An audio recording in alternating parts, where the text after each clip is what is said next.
Alright, so I've got a viewer who is having a lot of questions about the Quadrajet and problems involving the Quadrajet, and it's a little hard to write in detail what's wrong with it and what it does and how to fix it all in one sentence without having just a giant paragraph of nonsense. So I'm going to do a video here and explain some of these things for this guy that keeps asking me all these questions. So here is a Quadrajet, and this is going to look a little bit different than yours, is because this one's all stripped down. The body on this is junk, so I can't use it on the car. I just use it as a model when I'm doing stuff on my carburetor, so I can practice on this one and make sure I don't break it. But I've got the choke assembly and the both vacuum brakes are off of it. The idle control motor thing is off of it, and all of the hoses and all that crap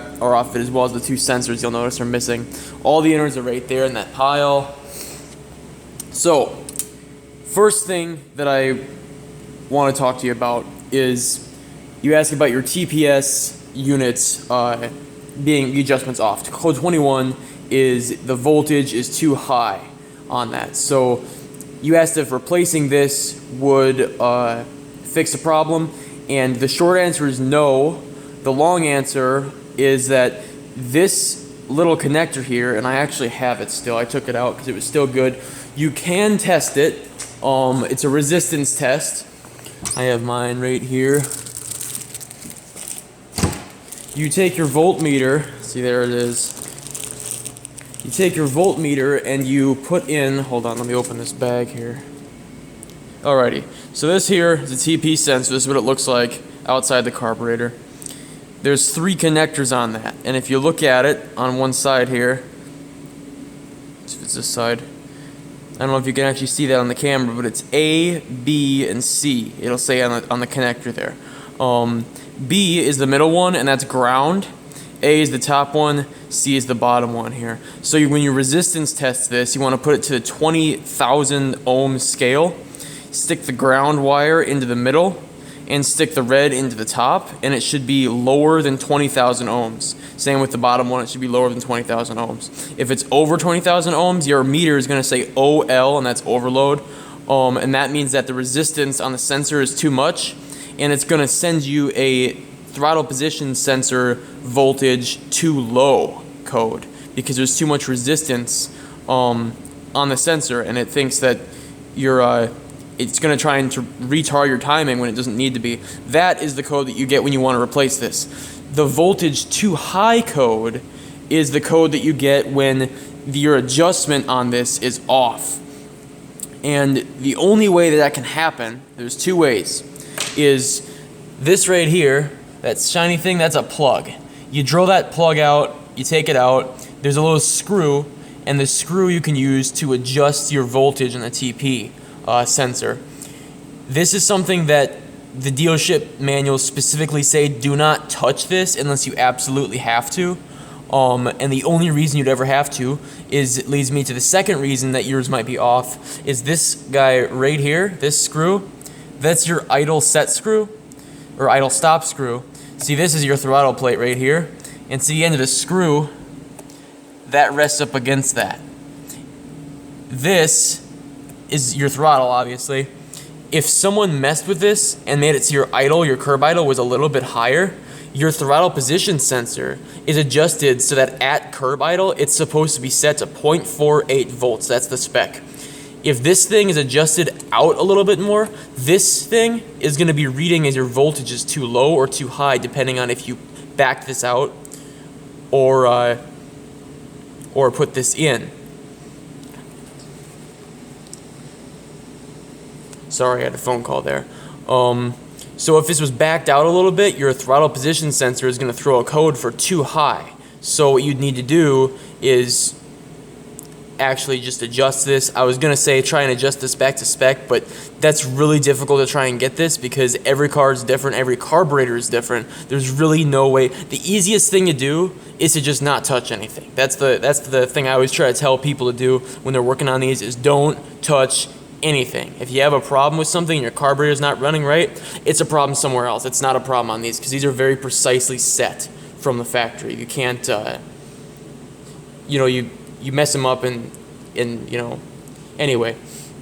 The way this throttle position sensor works here is you take your air horn off, and there's a couple of screws and all these holes. There were screws except for that one, that's for the accelerator pump.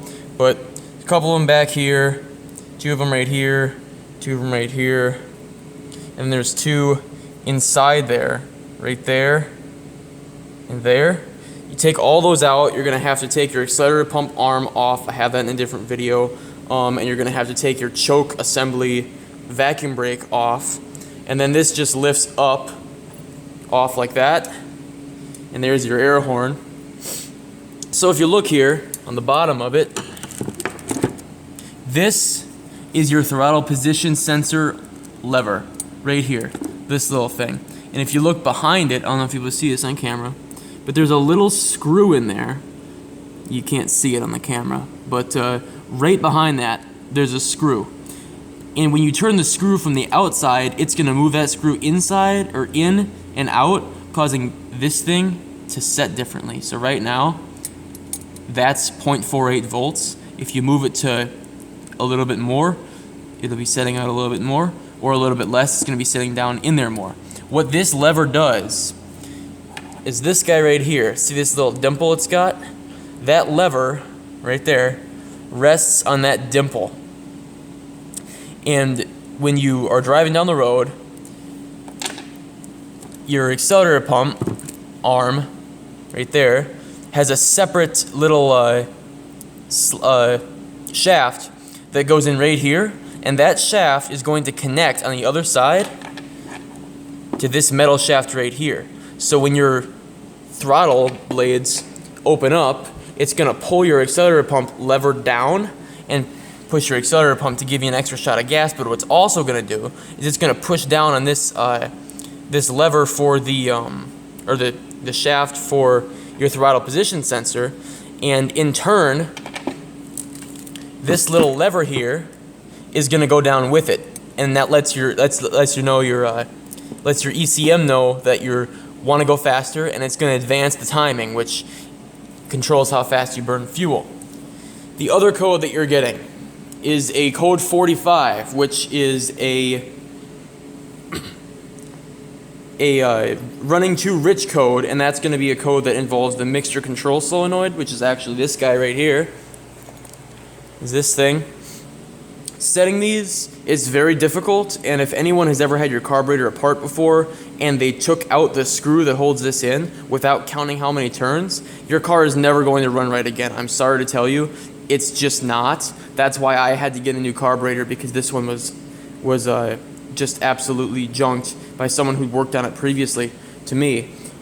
But I can tell you that if you're getting a code 45 and a code 21, what's going to be happening is at idle, your car is going to be seeing that you're running too rich. So it's going to lean the fuel mixture out a little bit, but then your throttle position sensor is off as well, so it wants to advance the timing, and there's not enough fuel to burn because the timing is going so fast. Your car is going to stumble, it's going to sputter, and it's going to die. The mixture control solenoid only controls curb idle. This is still a carburetor. It acts like fuel injection, but it's still a carburetor. When you're off the idle circuit and you're driving down the road, it's all mechanical. It's going to be float, jets, all the mechanical stuff that carburetors have. It still works like a regular quadrojet. The only difference is that on your idle circuit, it's going to be a closed loop, and this mixture control solenoid is going to control how much air and fuel is coming into your engine. I recommend getting a book like this. It has all of the codes in a whole chapter here. And see, I got my bookmark in here because that was what my car was telling me. It tells you all of the codes. You got diagrams, you got everything to help you solve your problem. This is what it wants you to do to test your rich code, basically. And when I did mine, at first the dwell, you're going to need a dwell meter, which is this little contraption right here. This was 20 bucks on eBay. They don't make them anymore. You can't buy them in the stores, but nobody else really wants them either, so you can get them for pretty cheap still.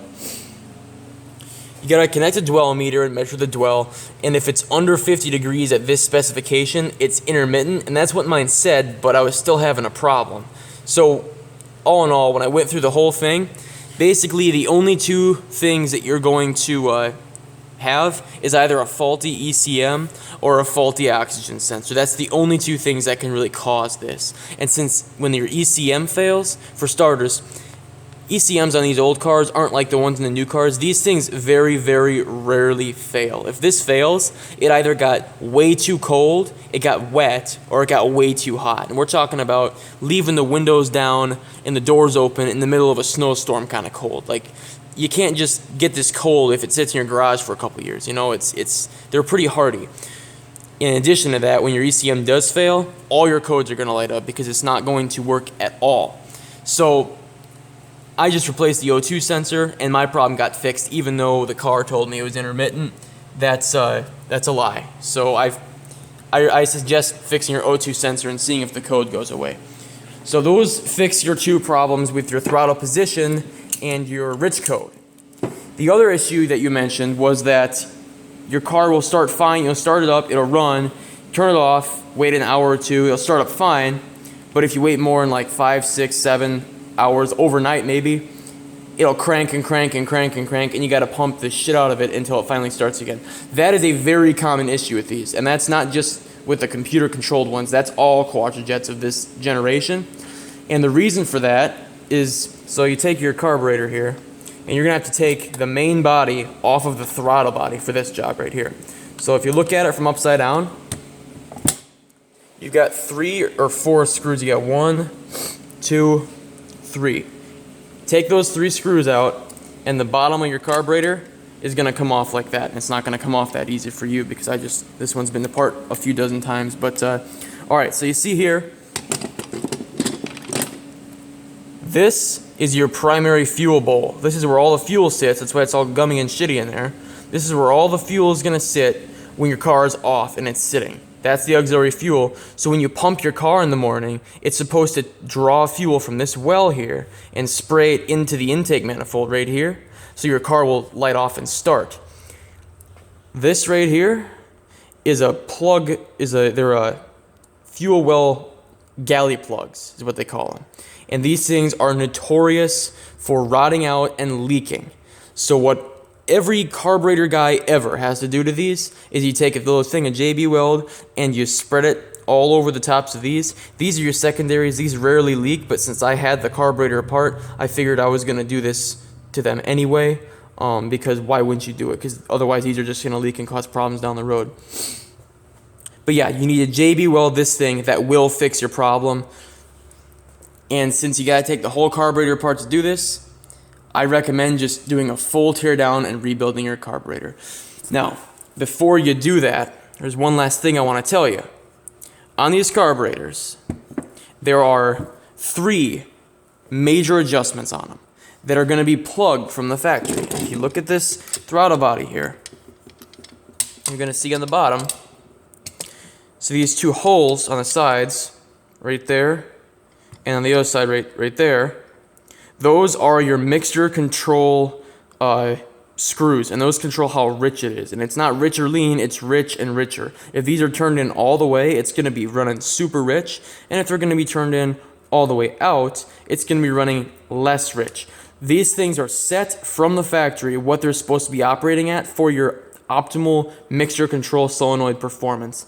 They're plugged, and in order to get the plugs out, you have to take a hacksaw and cut holes and pound the plugs out. Don't do that. I made the mistake of doing that because the person who has helped me out with this said that the car will run better if I mess with them, but it will not. Do not touch these. If your plugs are still in, don't take them out. It's meant to be like that.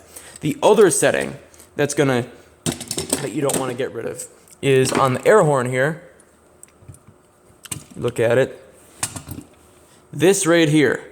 That is your lean adjustment. So it's going to be lean or leaner. All the way in is rich or less lean, and all the way out is super lean. This is capped off by a plate with 2 rivets on the sides of it. You can drill them out like I did, so you can get to this and adjust it. But again, this is going to be set to a certain number of turns from the factory. Do not touch this, because if you do and you touch the other things, all of your adjustments are going to be off, and your carburetor is probably never going to run right. That's what happened to me. This body is cracked anyway, so it's not like it was going to run right regardless. But if you do this, you're going to have to get a new carburetor. So if you take yours apart, take it apart, clean it, make sure your float height is correct, all that stuff, and you can see that in a different video I have. But I hope that answers your questions about your throttle position sensor, your mixture control solenoid, and your starting issue. That one is a really easy one that not many people know about anymore. You just need to plug these up with JB Weld. Anyway, I hope that helps you. This video ran on for a little longer than I thought, but I'm really trying to explain this so I can prevent somebody else from making the same mistake I did. Because this was a $200-some mistake for me. And counting, because I keep having to put work into the damn thing to get it to run right, because the new carburetor wasn't set up right, and I had to drill all those plugs out and set them up the way they're supposed to be.